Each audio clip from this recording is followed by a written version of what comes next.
Good luck. Just kidding. As the credit crunch continues to hit consumers hard, it may be literally stalling their cars if their loan payments are late. My next guest is Mike Simon, President and CEO of Securus, joining me from Irvine, California. Mike, just tell me the device you do. I think you make, it's like Big Brother meets Repo Man. Well, good afternoon, Dag, and I appreciate this time. The device we make is used by finance companies, and how it works is pretty simple. The finance company will download its financial terms into a little keypad, and how many payments they want during the life of the loan when the payments are due, and how much of a grace period that the customer gets.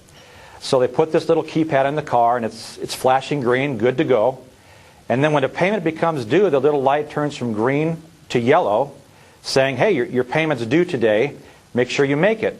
And so it stays yellow throughout the term of this of the grace period that the finance company gives them. And then 3 days before the end of that grace period, the light turns from yellow to red, and the 3 starts flashing, saying that you've just got 3 days left on your payment before you have to make your payment. So then it goes to 2 days and then to 1 day. And on the last day, the 1 is flashing on the keypad, and it beeps all day, reminding that customer this is his last day before his car is not going to be able to start the next day. So it's really a simple device, but it's really changed how behavior works in the subprime market for some of these customers. How much does it cost, and also does it reduce defaults enough on the payments to warrant the companies using the device? Depending on the equipment we use, it can cost anywhere from $1,000 to $250. The customer is not charged for the device because it's the property of the finance company. What it does for the finance company on a portfolio is typically in the subprime portfolio, 7 of 10 customers pay on time. With the on-time device in the car, we've actually seen 9 out of 10 customers pay on time. And we've reduced their repossessions in half. So we've dynamically changed how a portfolio performs for a finance company.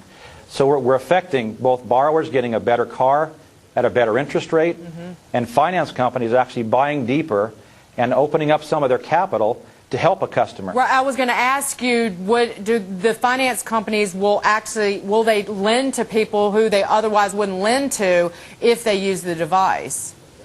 Yeah, and that's just starting. We're just starting to see that trend even open up more. Larger finance companies are actually saying, look, if you'll put the on-time device in the car, we will loan you the money for this car. We'll even give you a better interest rate.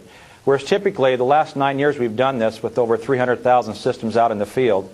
It's been the real small finance companies that would do it, but now we're starting to see that larger finance company open up and spec this in and loan the money to help this customer out. But do consumers, will they choose a company, a finance company, based on them not having the devices in the cars? Is the device driving business away in some way? No, it's actually driving business too. Typically how this works is, for example, a new car dealership. Right now, they turn down 40% of the customers that come into them because they can't get them financed. So a dealer will have 4 or 5 finance companies that they'll say, look, Mike, you have some trouble on your credit. We have 4 finance companies that'll finance you, but the deal is you have to have this device on the car. Are you willing to do that? And this is the interest rate they'll give you, and this is the car that I can sell you. So it's actually driving business into the dealership and helping them sell more used cars, and more finance companies are saying, look, we need this to mitigate our risk, and so this is the device we have to put on the car. Okay. Mike Simon, thank you so much for that. Had so many more questions, but great stuff. Thanks for being here. Thank you, Dagan.